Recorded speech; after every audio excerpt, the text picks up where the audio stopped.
Good evening, everyone. Welcome to the monthly RC chat. I am Minister Randy Griffin, and I am honored to be hosting tonight's session on mental health, what we're calling Missing Pieces tonight. Thank you to all of you for joining us. Many thanks to Dr. Carla Debnam, who is the Executive Director of the Renaissance Center. Dr. Carla, thank you so much for extending the invitation to join in tonight's talk on such an important topic as we are all on this journey to good mental health. This evening, we will focus on a topic that is still somewhat taboo among men, especially in the African American community.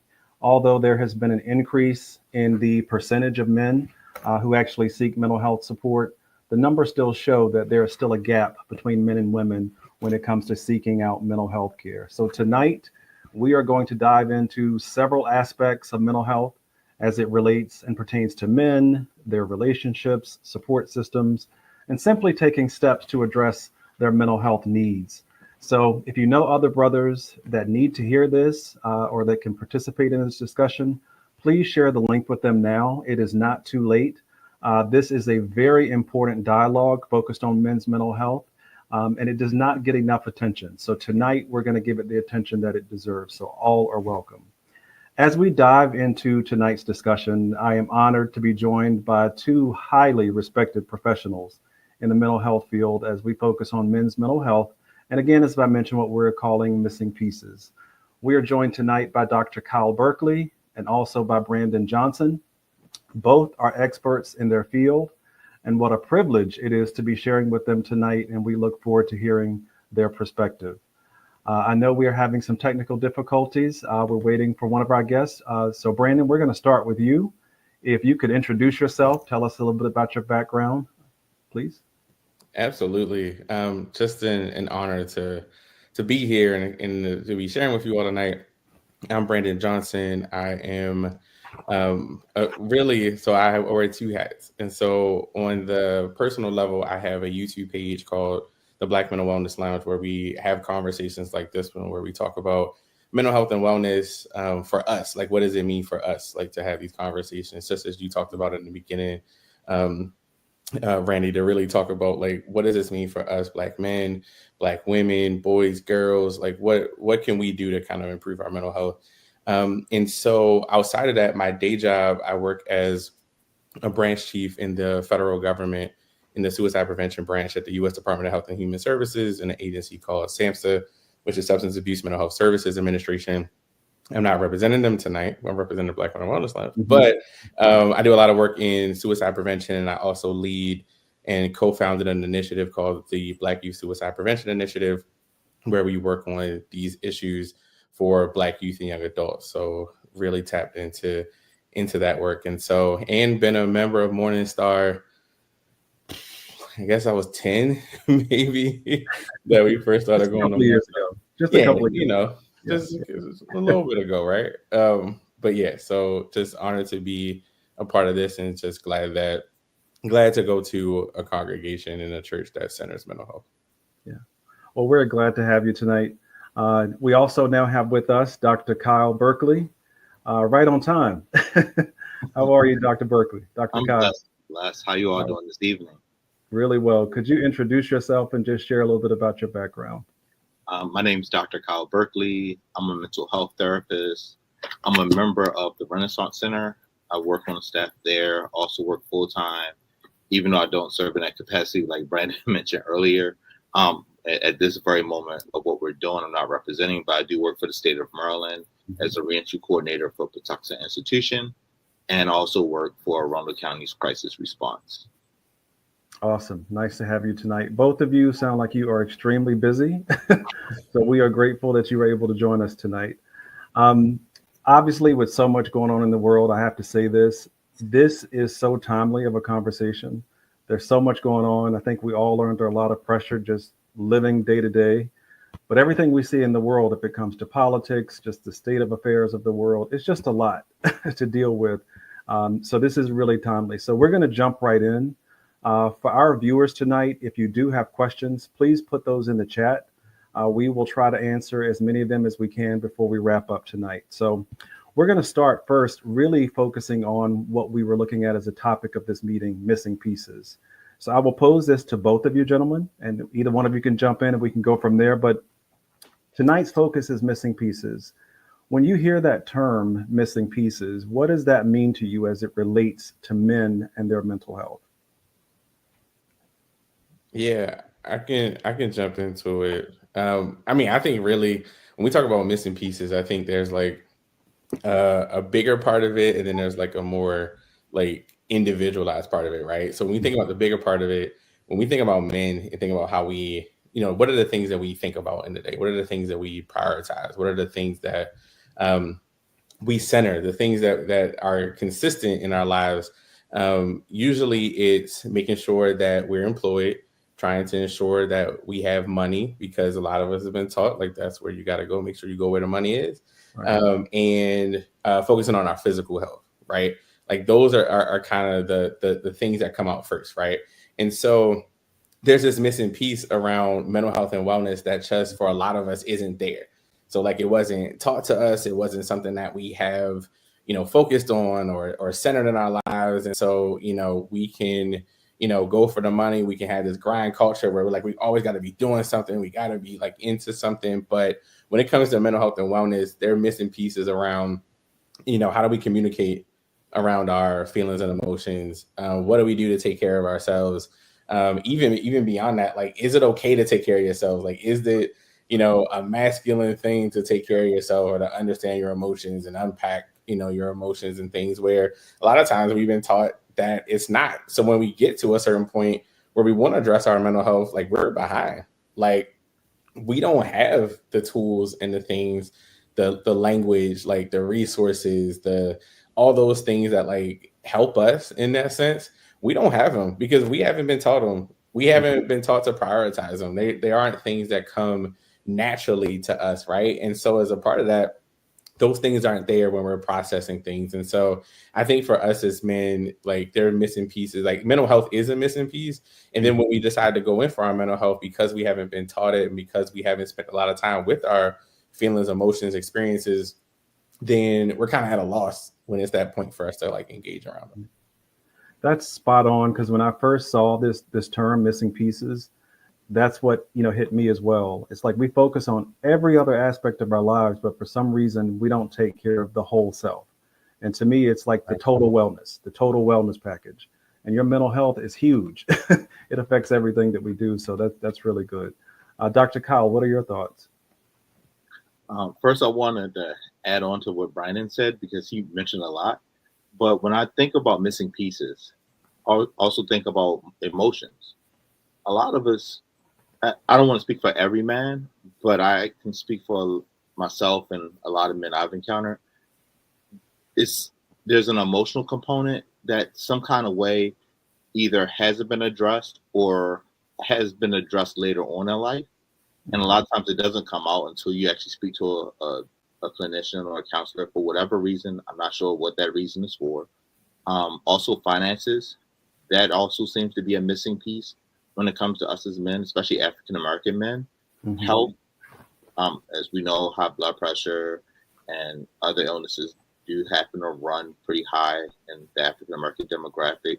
Presentation, how do I look compared to the next man? And for whatever reason, we find ourselves wanting to keep up with the Joneses or the Johnsons in that aspect. Society, where's my place? Am I good enough? Have I done enough? Am I too late trying to do something? Right. Those Right. things happen to become missing pieces with us, and we don't even realize that we are enough, or we have a hard time accepting that we're enough. Yeah, it's unfortunate because some people feel like if you show that vulnerability, if you show the emotion, then it's a sign of weakness, which is not. So hopefully, by the time we get through this session, a lot of men will understand that it's not a sign of weakness. It's not a sign of you're not a strong man. It's just that we all need support. I mean, we all need support. So for men that are already hesitant, as you both have just described, to seek help, how do we begin focusing on pointing them in the right direction and addressing the areas that truly do impact their mental health? Dr. Cal, we'll start with you. So I did a chat last week, and actually, no, that was on Fox 45, and this came up. And I always say the support system. Your support system should be the very first step. Of course, I'm always a big promoter of counseling and therapy, but Right. for whatever reason, that seems to come a lot later with a lot of our people. So a support system is important, and understanding who your support system is. A lot of times we could have support people around us who we think are our supporters, Right. but those people may not have our best interests at heart because Mhm. of their lack of understanding and knowledge. It's not a knock on them, it's not a ding on them, and it's not nothing about you, but sometimes people aren't who are in your circle may not give you the best advice. Right. They'll shake it off with some dirt on it. The approach doesn't help. Yeah. Yeah. Sadly, it doesn't. But what does help sometimes is when somebody says, hey, maybe you need some rest. Maybe you need to take off work for a couple of days. And finding those people who are emotionally and mentally mature enough to give you sound advice. Sometimes it comes from a partner.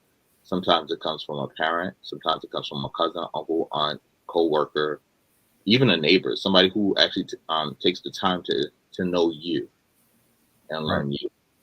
Right. Thank you. Yeah. Brandon, your thoughts?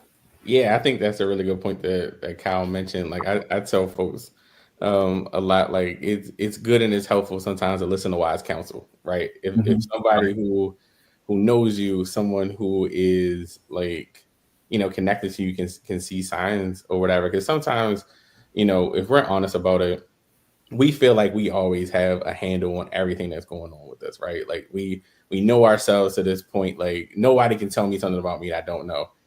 Oftentimes it's those people closest to you that can give you those trends of like, no, like you haven't been yourself for a couple of weeks. This has been going on for a while. Like, you have been a little quick tempered and things like that. And naturally we get defensive as men. A lot of times we'll get defensive on that, but kind of taking those, that time to like do, that introspection of just like, is that the case? Like, is there something else going on? And, when you get to that point and feel like, you're ready to move into,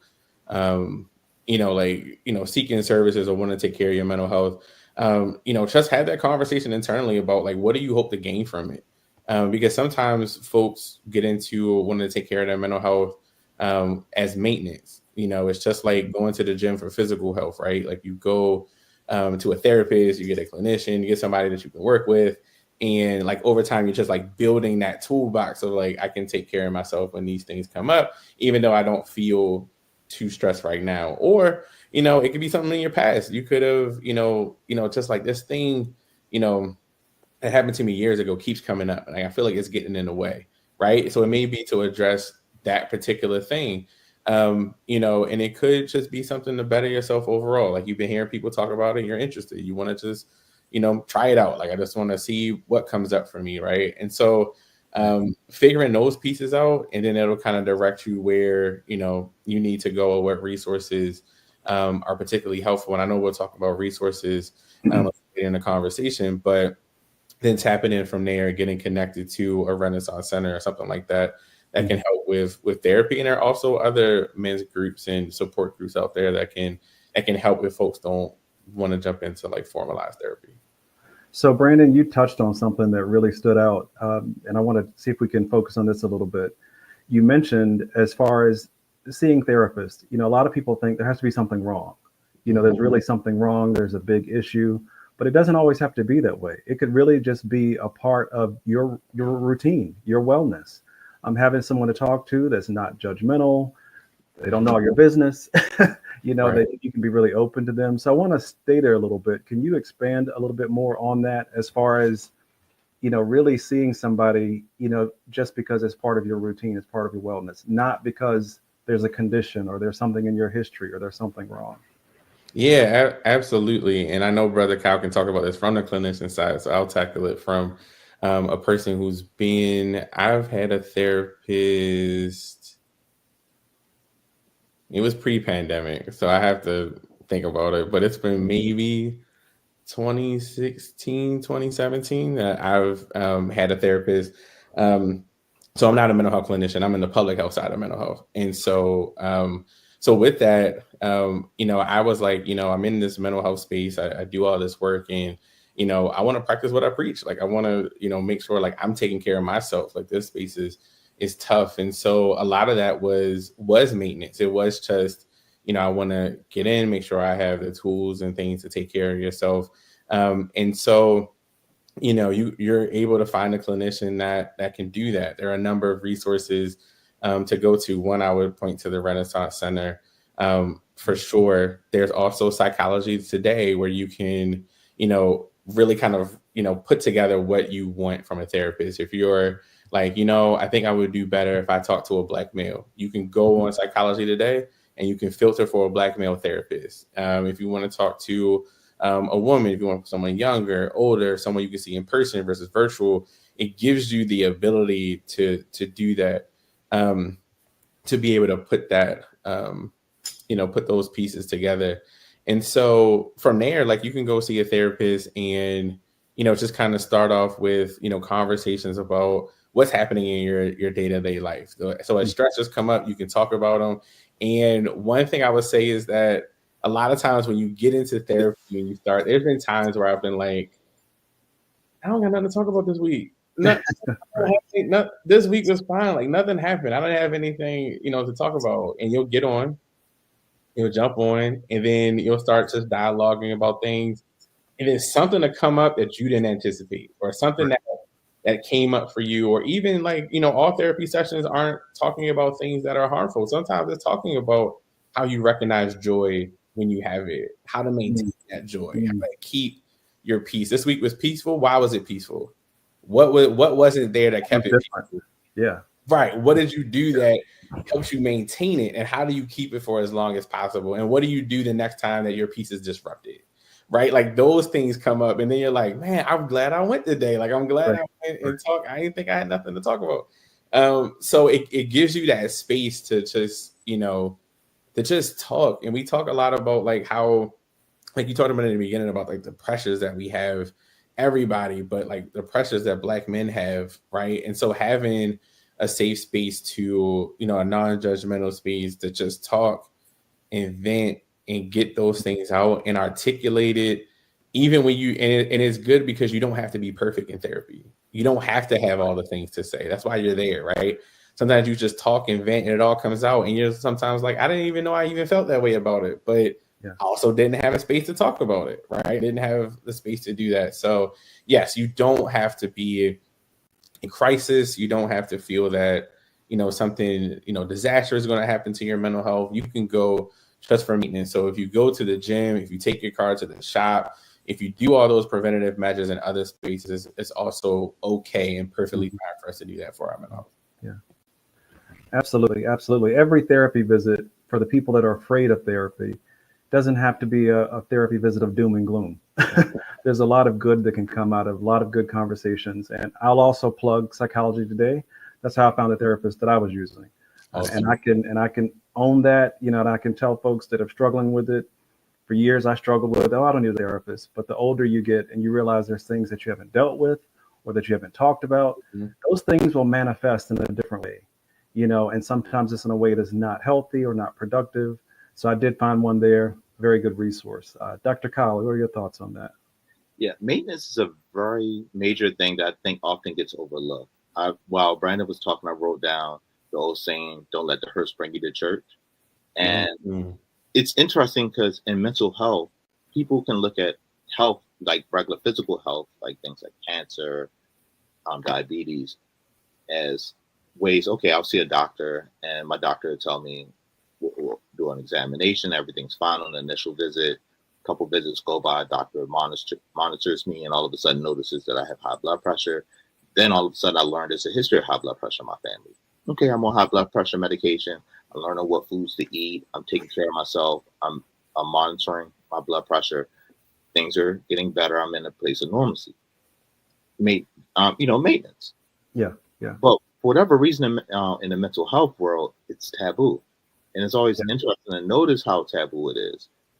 And we don't really notice how big of an issue it is until something else happens. Right. And then all of a sudden, then the dominoes fall. And in those times, we find that there's something else that's deep inside that was triggered. I'll do some telling on myself. So back in 2018, I started counseling. And in that counseling, around the time my dad had died, my dad and I were very close. And when he died, there was a lot of things that started affecting my work. So my support system, they noticed that something was wrong, but at the same time, it was one of those things like, okay, he's going to get over it. He's going to tough it out. He's a man, men tough it out. Okay. This is a father of mine that's been there from day one that I idolized. I wanted to be just like him. My dad was an ordained deacon, got ordained back in the early 80s. And my whole life, I wanted to be a deacon just like my dad. I was at the church up and everything, doing everything my dad did. And now all of a sudden, this person who I talk to every day, we watch every sporting event together, whether I'm at work or not, because he's going to call and he's going to force himself into that conversation, is not there anymore. Yeah, right. So now the enormity of my life is gone. Mm-hmm. So of course that impacts me. And then all of a sudden, your mind plays the coulda, woulda, shoulda game. And in that coulda, woulda, shoulda game, a little tiny little detail that is very real becomes a major detail, becomes a major issue. Now, my dad loved me. My dad bragged on me and everything. I never heard him say the words, "I love you." I never heard him say the words, "I'm proud of you." For whatever reason, those things triggered me and brought me to a place of depression. And it impacted my work. And it couldn't have happened at a worse time, because at the time I was working at healthcare for the homeless. I was the lead therapist over there, and all these things were happening. I was a senior therapist on that team, I should say. And all these things are happening, and we're in the middle of an audit, and I can't hold it together. And the director had to go, "Hey, you need to take off for like a week or two." In the middle of an audit, like my mental health was more important than that audit, which was a part of a major grant, which they could have lost. Right. I was in no way, shape, or form able to perform up to my capabilities because I wasn't taking care of my mental health. Right. And if it wasn't for a counseling center like the Renaissance Center, which it was actually the Renaissance Center, I would have. It probably could have gone from bad to worse, and it definitely helped me get even keel. I was back to going back to work, performing at a high level, and eventually getting a promotion. And if it wasn't for that, I would have never received it. And a lot of times things come up, not having that maintenance. I want to share this. So sometimes our brains can some kind of way turn off trauma. And there was a trauma that happened to me as a child that I didn't even realize. And it just happened to come up one day. Like my mind just remembered this moment. And I was like, that explains so much about me. that I didn't even remember. And that's one of the benefits of counseling and therapy, is addressing some things that we have buried inside of us that Right. impact our relationships, both relationships that we have with our spouses, girlfriends, fiancés, etc., or people who we work with, our neighbors, and we don't even realize it. Yeah. I think everything, and number one, so sorry about your father passing, really my condolences to you.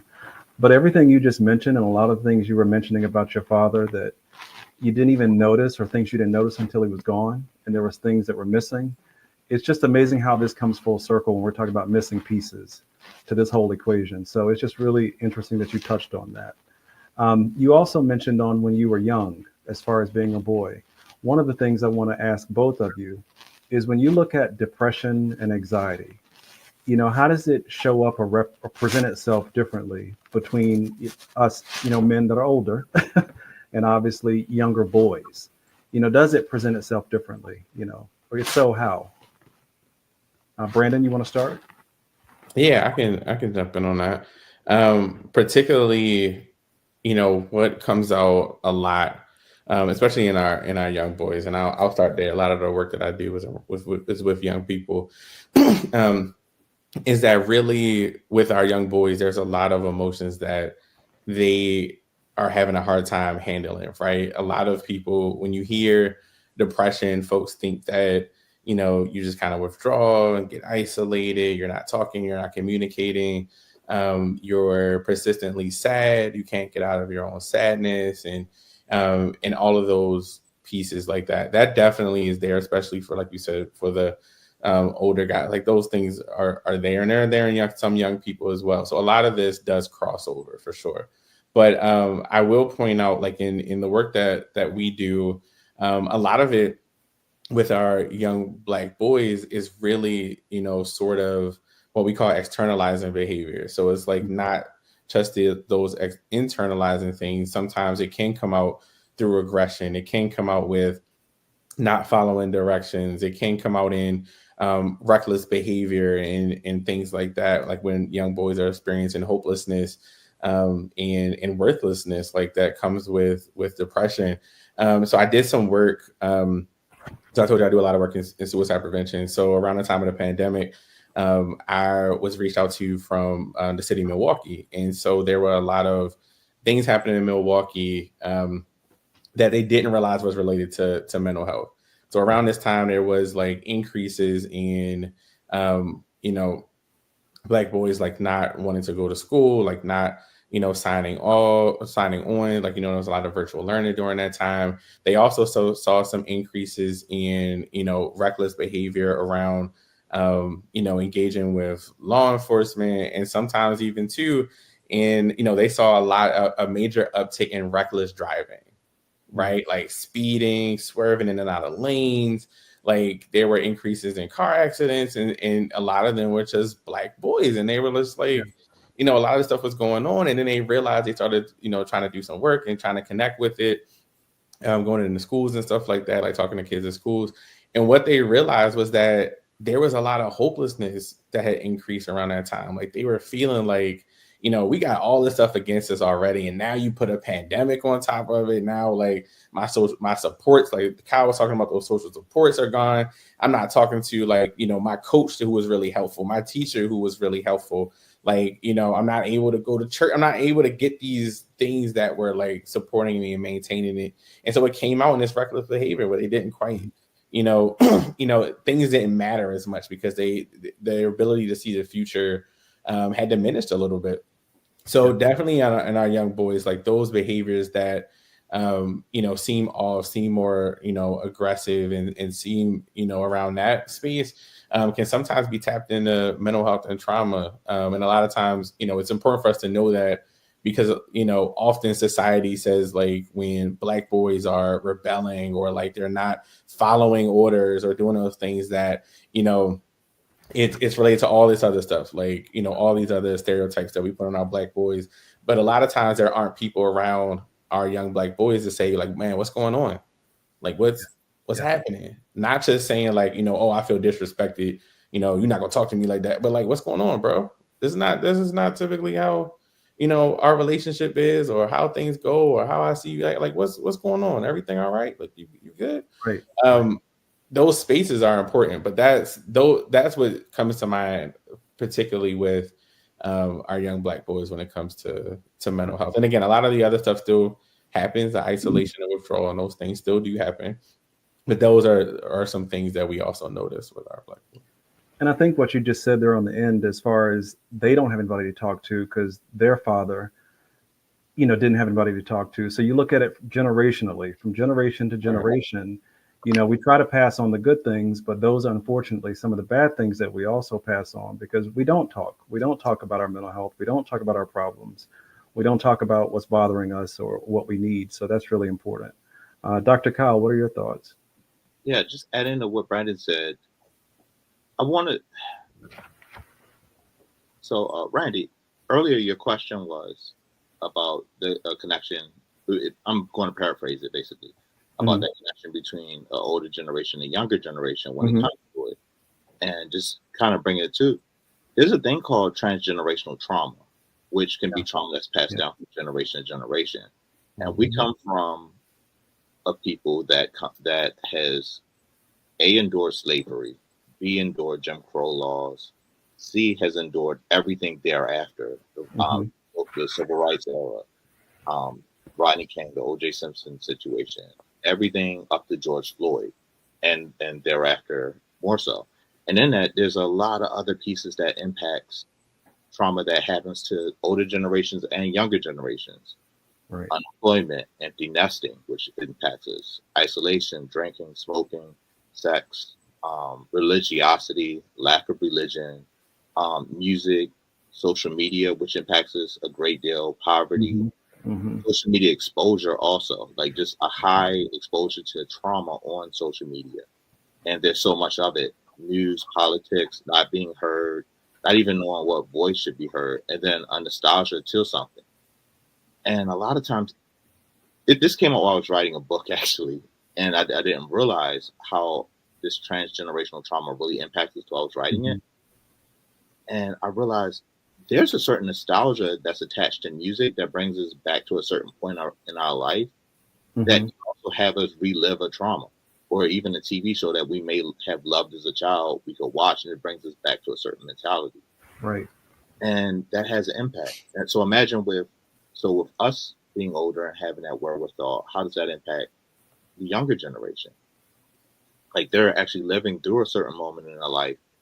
There was a song that was out a couple years ago, All My Friends Are Dead. There's a reason why that was a banger.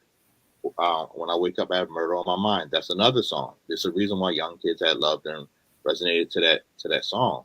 And the question is why? Well, again, they're exposed to a lot of social media. Yeah. They may or may not have had that person in their social circle that have told them how to express that feeling in a very positive way. So then they give the audience to a negative sense, right, which can impact their well-being. You add that to a lot of other things such as substance abuse or sex. They're expressing themselves in unhealthy ways and unhealthy habits, but they're still expressing themselves. And I think the part that we, as our generation and older generations, should do, kind of like the Sankofa bird reaching back, is noticing those things and going, I was in those shoes before, I got you. Yeah. I'm glad you brought up social media because that is huge. For young people, for everyone, people are glued to social media these days. And a lot of people don't get their news from anywhere but social media, which is not news. But young people specifically, you hear about all the suicides and all of the things that happen and just how people are impacted by social media, how they're influenced. So I want to give Brandon, if you don't mind, I want to give you a chance to speak on your thoughts on that. Since Dr. Kyle brought that up and kind of, elaborated on it. I think it's an important topic to cover before we wrap up tonight. Yeah, absolutely. I would definitely say social media is a mixed bag, right? So like there are definitely some positives and negatives on both sides of social media. So social media provides folks with a place of connection. It provides them, an ability to make new friends, to keep up with people that they know. It gives people entertainment. It gives people all of those things. But what it also gives you is a lot of stuff, right? It gives you a lot of things to absorb. And unless you're really, really good with curating your timeline and getting that good algorithm right where you want it, a lot of times you're exposed to things that you don't necessarily need, that you don't necessarily want. It's overstimulating. It's just a constant bombardment of things, right? And so for our young people, they're exposed to a lot of stuff things that they can't process, or things that there's not anybody else with them at the time when they see it to help them process it, right? And so they have to interpret it. They get you can get millions of people's different worldviews about the same topic in an instant, and then that's not including cyberbullying and things of that nature. Like, it's definitely really like a tough thing to navigate without, nobody gets a manual for like, this is how you deal with social media, right? Like, this is how you navigate these spaces. Like, there's none of that. It's just, you kind of get it one day, you're on it, and you're inundated with it. And so, the other thing I'm going to put out with that is that it's not just a young people problem. Right. There are plenty of adults, a ton of adults who are addicted. I would say, how many of us, you wake up, your alarm goes off. Your alarm a lot of times now are on your phone. Right. So the next thing you do is you turn that alarm off because you're mad it's time to get up. And you start right. Scrolling. And then you start scrolling. And so, before you even get a chance to figure out anything, you haven't a chance to get up, get yourself together. You haven't prayed yet. You just up, and there's information. Mm-hmm. So I tell folks to, definitely monitor how you're feeling on social media. Like, when you're on social media, is it giving you, what you need? Is it helping you in any way? If you're feeling like it's becoming something that's a hindrance, limit your time on. A lot of our phones actually have downtime apps or things like that can actually tell you like, hey, this is your limit for the day on, Facebook, Twitter, TikTok, Instagram, all those kind of things. But, and figure out, you can, put a ton of positive things like that on your social media pieces as well, to try to get good information, things that can help. All of those things can be things that can really help and support you. So it depends really on how you use social media, and monitor how your kids are using social media as much as you can. If there are limits and things to put on that, our young people are exposed to things now, way more things now than it was when we were growing up, and they have complete access to it. Once you give a young person a phone, you can forget it. And, I have a 12-year-old and a 10-year-old. They're not on social media yet, but I can tell you they're smarter than us. They can work the phones. They can figure out how to get access to things. So just make sure you're monitoring, what your young people are looking at, and monitor how you feel about it. Monitor how it's making you feel. And if you need to disconnect from it, definitely try to do that as much as possible, so you're not inundating your mind with things that are damaging your mental health. Right. Perfect. Yeah. I want to give Dr. Carla a minute because we have a little time. So I want to delve into this. And this is going to seem like it's off topic, but it's really not. We have the election coming up in November. And I think we could all agree it's a critical point we're at as far as, who gets in the White House, who controls the government. Dr. Kyle, can you talk about that from just a historical perspective as far as the election? Why are there so many people? Because we hear a lot, especially a lot of Black men saying they're not going to vote. They're not going to vote, even though they know scores of people died so that we could have that right. How is that tied to mental health, and how can we get ahead of it? Well, it's tied to mental health. Again, going back to what I said earlier, the transgenerational trauma piece as well. And I could tie it together with what Brandon was just talking about with the social media. Yeah. We, believe it or not, Brandon and I, and you come from a generation where when we would go to the supermarket, we would interact with somebody at the register, right? Now we live in a world where now you just self-checkout. People don't even want to talk to people. If you go to the supermarket, how many people you see with headphones or earbuds in their ear? Or they're on their phone. while Yeah, you're where they're on the phone. yeah, Like there right, was one point in time you'd be like, "Hey man, this is crazy. The price is going up." You know, right. on something like bread, and this is years ago. And that would cause a whole discussion, and people would. It wasn't a barrier when it came to something like politics or anything like that, where you could talk about, "Hey, this is the reason why," or "We had this war going on over here, which may have Hmm. caused this uptick because of the price of oil." Now we live in a world where everybody's so divided, everybody's so Right. walking on eggshells, everybody's so spread apart, Yeah. and we have the whole world at our fingertips with our cell phones. Now there was a point in time, and everybody's heard this. Hey, how do you spell this? Look it up, right? You know, Google. you would pick up a dictionary, you would go through, and you would figure out how to spell it, and Yep. subconsciously you're picking up a lot of other words as well, which is great and it's learning. Right. Same thing with going to the library, reading the newspaper, you'll figure out what's going on in the world. Well, now we have the whole world at our fingertips with these devices. And with these devices having the whole world, you're getting positive information and negative information. And sometimes what gets your attention may be negative or false, and because it's not filtered. And Hmm. some of these sources, some of it can be left leaning, some of it could be right leaning, some of it could just be hoopla. Right. It's Right. nothing to do with nothing, but it just is entertaining, and some of us don't even realize it's just entertainment. And how does that impact the election, you may ask? Well, if you're entertained by this and it has your attention, then you're starting to look at your real world and your real world view and go, well, this is because of this. Even though some of it may be factual and some of it may not, you now have a negative view on something that could be a positive in your life, and you're like, nah, I'm not voting. Or you could walk outside, look up the street, see several vacant houses to your left, see several vacant houses to your right. Your next door neighbor, speaking from experience, could Hmm. have an addiction to something, has always had an addiction, no matter how many presidents were in office.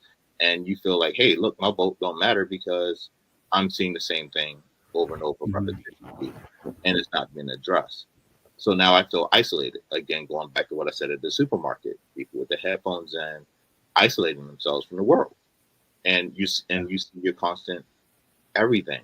And there was a saying. I do not remember who said the saying. If any of y'all remember, please say it. But a vote not cast is because of a voice not heard. Hmm. You've heard that before. I've heard that. That's Yeah. what we're seeing a lot with this 18 to 35 demographic, and that's the demographic that both parties want to go after, and have failed with flying colors, sadly. Yeah. And it's been an ongoing thing for decades now, and it's because voices not heard. And once Yeah. again, bringing it right back to this chat, those voices not heard are for multiple reasons, and a lot of times we can talk about those things in counseling because Yeah. one thing does impact the other. Like they're not two separate things. It's not a no because it's a yes and. Hmm. Hmm. Very interesting points because, when you look at the election, like I said, some people may say, well, what does it have to do with it? But that's a huge missing piece. If there are people that feel like their vote doesn't matter because of whatever the generational trauma is or history, that has lasting effects, and it manifests in a different way where you're not, voting or exercising that right. Look at how that impacts the future. So that's really big. I know we're coming up near the end of our session. This time is flying. Good conversation, though. I would like to close out just with the last question here. I'm going to plug Morning Star a bit, my church, my wonderful pastor, and great Absolutely. church. But our men's ministry does a lot of focus on men's activities, building relationships. We have the man chat, man talk, all those things. I want to hear from both of you. What are some of the other ways to foster healthy relationships, with other men? Even if it's not going to therapy, but therapy for sure. But if it's just developing those strong relationships with other men where you can share your experiences and just have a source to vent, what are some of those things that they could do that? Brandon, would you like to start? I'll pass it to Kyle first. Okay. All right. Well, let me brag about my bishop for a little bit. Because this is a person with very great insight and wherewithal. And like Bishop is an on-time pastor. I could tell you that all day long. Absolutely. On-time Bishop. He's a visionary. Yes. So things like the prayer breakfast that we've had, where we've had these brunches where we could just come together, have these barbershop talks. And even though there's a structure to it, it's a loose structure where we all can bond, get to know each other, and know I'm higher than you. We're all on the same playing field, and everybody has a voice and everybody listens. Things like what's going on now with what they're trying to do with the golfing, which is great, and I enjoyed myself. I don't know if anybody's been going to the. I know I saw you on Sunday, Brandon, when we was all back there playing the putt thing, and it was great because did you see how many men was coming by and just having random conversations? Not everybody participated in golf, but it was great just having that conversation, and we weren't so. We were smiling. We were having fun. It was like, okay, we could take those barriers and limits off. That means a lot because Bishop has created an atmosphere with men of all kind of areas, whether we come from Westport, whether we come from East Baltimore, West Baltimore, Delaware, all over can come together, whether we come from very wealthy families or very impoverished families, we all can come together and talk to each other. And we could talk about job fairs, and Bishop has had the wherewithal to do that, which is amazing. We have the food bank, which is amazing. There's so many other things. I'm going to miss out on the baby showers, like all these great things that supports families and support men's well-being and men's mental health, and without even having the word mental health attached to it. But it also creates a better social network. I mentioned this in a Bible study before, about the men's talk that we have on Tuesdays. I mentioned this before. Two of the people I met, three of the first people I met when I first joined this church were Carnell, Dr. Brown, and I'm blanking on his name now. Minister. I'm blanking on his name, and I don't want to disclose something. There's a lot of them. Their smiles, the way how they smiled, and the way how they welcomed you in. It was like there was no bravado about it. It was just like, no, we're glad to have you here, and that meant a lot. Right. And it goes a long way. Yeah, it goes a long way. So it made me excited to come back to MSBC every Sunday. It made me want to be a part of the men's Bible study. It made me want to join discipleship. I enjoyed discipleship. I was able to bond with the people in there. So I was able to create a positive social network. It's very easy to have a negative one, especially if you come from certain backgrounds. Right. Yeah. Sometimes people think it takes a lot, but sometimes it could be just a hello, just a how are you? Because some people don't hear that. Nobody asks some people, well, how are you doing? Or how was your week? And sometimes you're just like, wow, somebody actually cares, with what's going on with me. So that's really good. Brandon, did you have any thoughts? Minister Steve was the person's name I was trying to remember. Minister Steve. Yes. His name. But like it meant a lot. Yes, he's awesome. He is awesome. Absolutely. Yeah. Shout out to all of them. Yeah, I definitely echo all that. Like I said in the beginning, it's great to go to a church where mental health is centered. And it's especially for men. And so with brothers, when I talk about like what we can to kind of like foster these conversations and things, I think the important thing is to just talk, right? Like a lot of brothers, it's interesting, and I share this often, that with brothers, when we get together, like we can get together for any reason, just to go hang out, just to go to a sporting event, like anything like that, or hang out at somebody's house. The interesting thing about us is that what'll happen is that we can all be in the room suffering from the same thing, dealing with the same stuff, like, struggles with money, struggles with, spouses, struggles with those hard-headed kids we all got, like all those kind of things, like in the same space, and nobody feels comfortable talking about it. Nobody, people don't feel comfortable just having those conversations, but we will surface level a conversation in a relationship for forever, right? Like we'll have guys, that we're like, we've been cool for a long time, and you be like, yeah, like, how many kids they got, and they may be like, I don't know, it never came up, like those kind of things, right? And I actually saw a comedian do a bit about that, where like, he went on a golfing trip with with one of his buddies who, recently got divorced, and his wife came back and was like, "Hey, you went with him. How's he doing?" And the guy was like, "I don't know." And he was like, "Oh, is he dating somebody else?" He was like, "I don't know." She Oh was like, no. "You were with him for 4 hours. What did you talk about?" And he was like, "Golf." Right. And it's just like gets there. But sometimes like having those conversations and being sometimes the first person in your friend group and your family to kind of say like, "Hey man, like, I'm dealing with something. Like, can we find time to chat? Like, I just want to do this." It really kind of breaks down that barrier that you have, and it could also break down the barrier of the person you're talking to, because now they know, oh, it's okay for us to talk about this. It's so okay to bring this up. Like other people are dealing with this.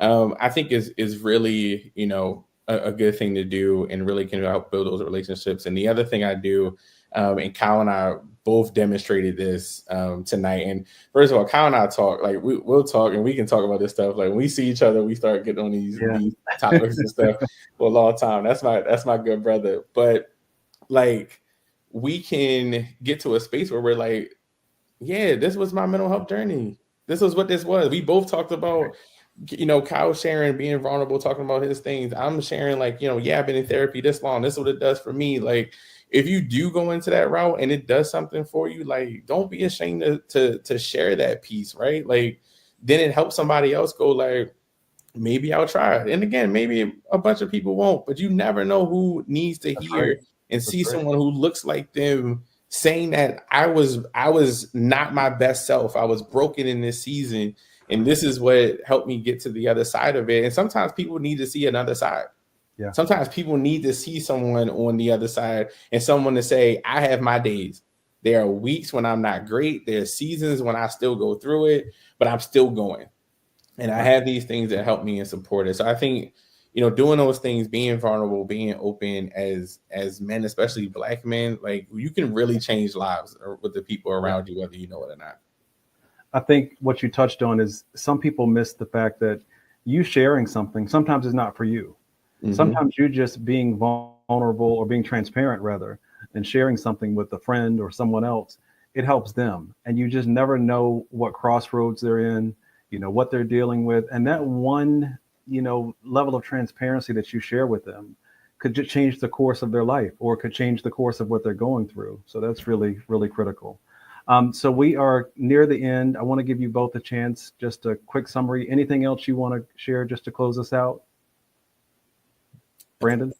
Yeah. So real quick, I would definitely say, I mentioned psychology today. I also mentioned Therapy for Black Men. If you go and Google Therapy for Black Men, it's an online resource that curates therapists and things across the country that work with Black men. They do other resources and stuff like that as well.